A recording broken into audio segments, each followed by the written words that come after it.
16व्या शतकात कृष्णा आणि वेण्णाच्या संगमावर वसलेलं शहर, जे की आकाशातील सप्तर्षी तारकांप्रमाणे सात डोंगरांनी वेढलेलं आहे, ज्याला कुंतल देश, वीरांचा जिल्हा असंही म्हणतात. एकेकाळची मराठा राजसत्तेची राजधानी आपला सातारा, राजधानी सातारा. साताऱ्यात पोहोचलो. एकूण 8 रस्त्यांना जोडणाऱ्या पवई नाक्यावरील महाराजांच्या स्मारकाला वळसा घातला आणि कास रोडने यवतेश्वराकडे निघालो.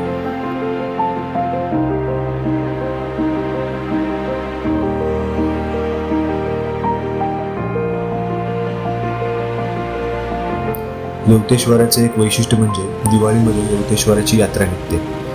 त्यात यवतेश्वर आपल्या भक्तांना आंब्याच्या मोहराच्या रूपात दर्शन देतात. मंदिरापूर्वी वाटेत हा आम्रवृक्ष लागतो. काल दसऱ्यानिमित्त या झाडाला पताका लावून सजवण्यात आले होते. त्याचं दर्शन घेतलं आणि आम्ही मंदिराकडे निघालो.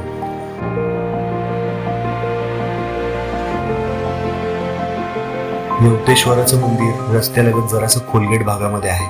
पुराण काळात एका राजाला महादेवांनी स्वप्नात येऊन यवताच्या बेटाखाली माझं स्थान आहे, मला वर काढ आणि माझा उद्धार कर असा दृष्टांत दिला. तेव्हा या ठिकाणच्या यवताच्या म्हणजेच काळकाच्या बेटाखाली खोदून या स्वयंभू शिवलिंगाचे इथे मंदिर बांधण्यात आले. कालांतराने मुख्य मंदिराचे हेमाडपंथी शैलीमध्ये पुनर्बांधणी केली गेली, तर कळसाचं काम हे मराठा शैलीत झाल्याचं पाहायला मिळतं. यवतेश्वराच्या मंदिराभोवती काळभैरव व रामेश्वराचंही मंदिर आहे. तर मंदिराच्या मागच्या बाजूला यात्रेकरूंसाठी धर्मशाळा बांधलेली आहे. त्याच्याच पाठीमागे पाण्याचे मोठे खोदील टाकं पाहायला मिळतं. यवतेश्वराचं दर्शन करून आम्ही कासच्या दिशेने प्रवास सुरू केला.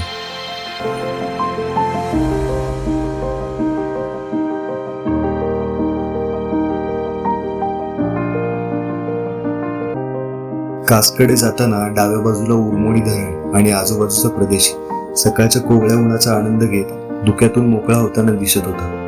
इथे क्षणभर विसावलो आणि काही फोटो काढले आणि पुन्हा कासच्या दिशेने मार्गस्थ झालो. वाटेत दाट धुक्याची थंडगार चादर पसरली होती. त्यातून प्रवास करत पुढे जाताना खूप छान वाटत होतं.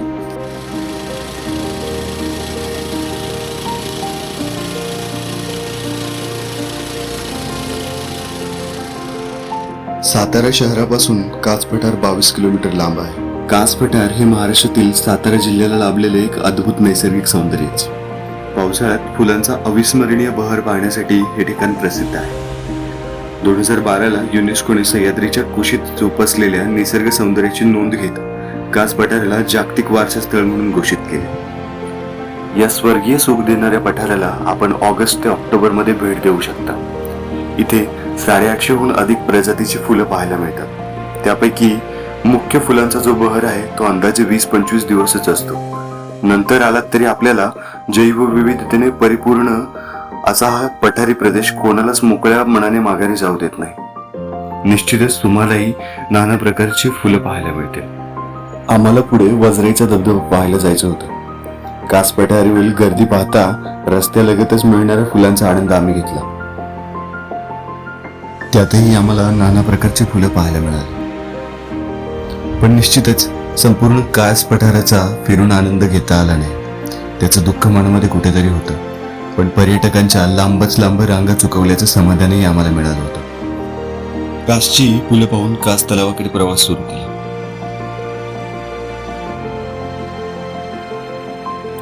पुढे जाऊन कास तलावाला वळसा घालून तांबी या गावामध्ये पोहोचायचं होतं. तिथूनच खाली बांबवलेला एक वाट उतरते आणि तिथून आपल्याला वजराईच्या धबधब्याकडे जाता येतं. पूर्वी कास पठारावरून येणारी वाट कास तलाव भरल्यावर पाण्याखाली जायची, पण आता तिथे एक पर्यायी वाट उपलब्ध केलेली आहे. त्यामुळे धबधब्याकडे जाण्यास काहीच अडचण येत नाही. कास तलावाच्या शेजारील हॉटेलवर थांबलो. घरून आणलेला डबा खाल्ला आणि तलावा शेजारी पुन्हा काही फोटो काढले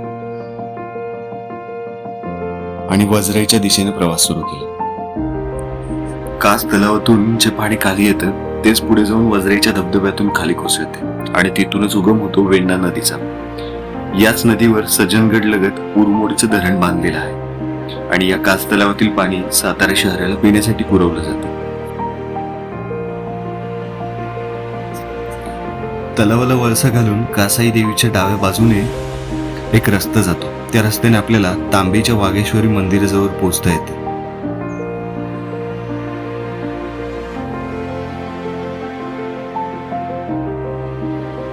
तांबी गावातून खाली भांबवलीला उतरलो की तिथूनच एक वाट वैजराईच्या वॉटरफॉलकडे जाते. गावातून खाली उतरताच डाव्या बाजूला आपल्याला उंच कातळावरून खाली कोसळणारा भारतातील सर्वात उंच धबधब्यांपैकी एक वजराईचा धबधबा दिसतो. तसेच आजूबाजूचा प्रदेश देखील गर्द हिरवाई आणि नीरव शांततेचा आहे. वाटेत कारवीच्या फुलांना बहर आलेला दिसत होता. रस्त्यालगत अक्षरशः फुलांचा खच तयार झालेला होता. बांबवली गावात पोहोचलो. गावातील ग्रामस्थांनी मंदिरालगत वाहने पार्क करण्यासाठी सोय केलेली आहे. तसेच आपल्याला इथे प्रत्येकी तिकीट काढावे लागते. गावातून एक एंट्री पॉइंट आहे आणि एंट्री पॉइंटच्या शेजारीच एक हॉटेल आहे. तसेच इतर ग्रामस्थांना सांगितले असंही तुम्हाला जेवणाची सोय करून देतात. तुम्हाला जर धबधब्याच्या एकदम बेसपर्यंत पोहोचायचं असेल तर तुम्ही गाईडशिवाय जाण्याचा प्रयत्नच करू नका. कारण धबधब्याचा जो ट्रेल आहे त्याच्या 50% वाटेत पायऱ्या आहेत आणि उरलेली 50% ही मळलेली पायवाट आहे. आणि तिथून पाण्याचे नाळ आणि पायवाट ही एकसारखीच दिसते. त्यामुळे चुकण्याचे खूप जास्त चान्सेस आहेत. शक्य असल्यास तुम्ही गाईड सोबतच प्रवास करा. पावसाळ्यात संपूर्ण वाटेवर खूप जास्त पाणी झिरपत असते. त्यामुळे या ओलसरपणात पोचले गेलेले खूप सारे जळू आपल्याला इथं पाहायला मिळतात. हे आपल्या जळूंपासून वाचण्यासाठी गावकऱ्यांनी संपूर्ण वाटेवर चिरा खडक अंतरलेला दिसतो. धबधब्यापर्यंतचा ट्रेल अंदाजे 2 किलोमीटरचा आहे, ज्यापैकी 1.25 किलोमीटरचा ट्रेल हा पायरी मार्ग आहे, तर उरलेला ट्रेल हा डोंगराच्या चढाव उतारावरून जाणारी एक मळलेली पायवाट आहे. या वाटेवरील चढ उतार हे एकदम तीव्र आहेत. अंदाजे 25 मिनिट चालून आल्यावर आपण वॉटरफॉलच्या व्ह्यू पॉइंट जवळ येतो. पण आता व्ह्यू पॉइंटच्या ज्या पायऱ्या आहेत तर त्या तुटायला आलेल्या आहेत. त्यामुळे तुम्ही चढता उतरताना त्याची निश्चितच काळजी घ्या. व्ह्यू पॉइंट वरती चढल्यावर वेण्णेचा उगम आणि आजूबाजूचं जे जंगल आहे ते तुम्ही इथून पाहू शकता. अंदाजे अर्ध्या तासात आपण या दुसऱ्या व्ह्यू पॉइंट पाशी येऊन पोहोचतो. तिथून दिसणारा हा नजारा शरीराला पायपीट करून आलेला थकवा क्षणात नाहीसा करून टाकतो. उंचावरून कोसळणारं पाणी, त्यातून हवेत उधळले जाणारे तुषार आणि त्यामुळे हवेला आलेला थंडगारपणा, या सर्व गोष्टींची अनुभूती ही अविस्मरणीय आहे. तुम्ही जर धबधब्याच्या बेसपर्यंत जाणार नसाल तर तुम्ही याच ठिकाणी काही काळ बसून नैसर्गिक सुखाचा आनंद घेऊ शकता. आता इथून पुढची जी पायवाट आहे तर ती जेमतेम मळलेली पायवाट आहे. सोबतच आपल्याला ठिकठिकाणी दरड कोसळल्याचाही पाहायला मिळतो. पावसाळ्यात जर पाऊस जास्त पडत असेल तर तुम्ही या वाटेने जाणे टाळा. पायऱ्या संपून नुकतंच 2 मिनिट चाललो होतो आणि लगेचच वाट चुकलो. पाठीमागून येणाऱ्या कोल्हापूरच्या मुलांनी वरून एक पायवाट असल्याचं सांगितलं आणि तिथून पुढचा प्रवास हा आम्ही एकमेकांना वाटा दाखवतच पूर्ण केला. वाटेत काही अन्य छोटे वॉटरफॉल देखील आपल्याला पाहायला मिळतात.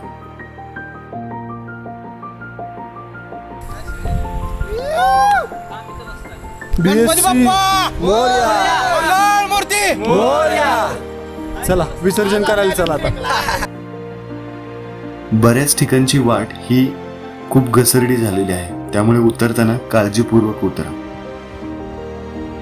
मित्रांच्या सोबतीने भली मोठी आव्हाने आपण सहज पेलू शकतो. ही गोष्ट या मित्रमंडळीच्या सहवासात जाणवली. भले ते एकमेकांना क्षणाक्षणाला शिव्या देत होते, पण संपूर्ण वाटेवर सख्या भावाप्रमाणे एकमेकांची काळजी घेत होते. या दादाला संपूर्ण वाट उतरता नाही आली, त्यामुळे त्याने अर्ध्या वाटेतच थांबून आनंद व्यक्त करून समजूतदारपणा दाखवला. थोडीफार अवघड वाट पार करून आल्यावर आता धबधब्याचा आवाज कानी पडायला लागला होता. धबधब्याच्या अगदी एकदम जवळ येऊन पोहोचलो होतो. आता पाण्यात भिजण्यासाठी सर्वांची उत्कंठा शिगेला पोहोचली होती.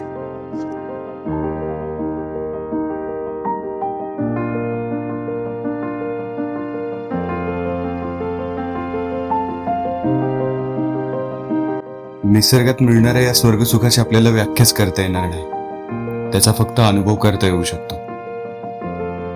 त्यामुळे आता माझा शब्दसंग्रह अपुरा पडत चालला आहे.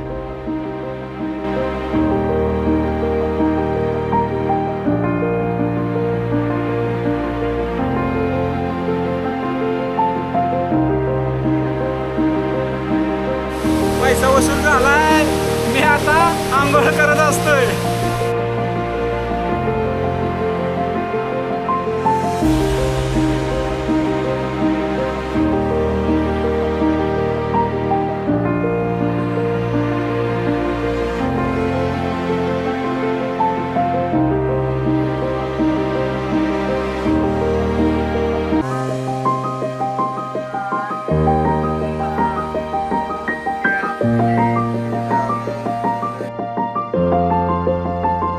महाराष्ट्रात दडलेलं हेच निसर्ग सौंदर्य आपल्याला घराघरात पोहोचवायचं आहे. त्यामुळे चॅनलला सबस्क्राईब करा. प्रोत्साहन देण्यासाठी व्हिडिओला लाईक करून सर्वांसोबत शेअर करा. कमेंट बॉक्समध्ये मी आपल्या प्रतिक्रियांची वाट बघत आहे.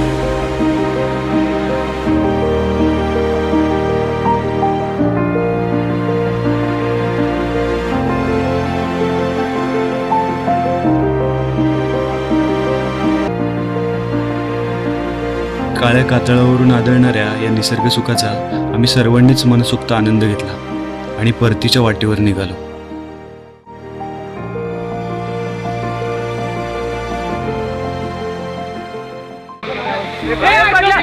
पडला चप्पल नाही चप्पल जाऊ द्या.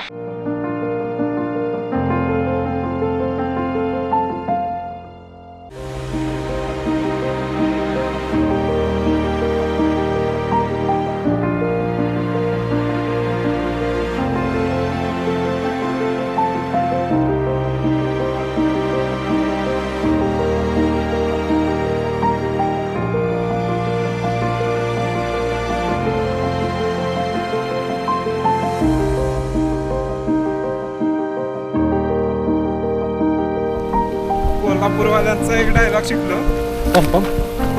विषय पंपावर आहे.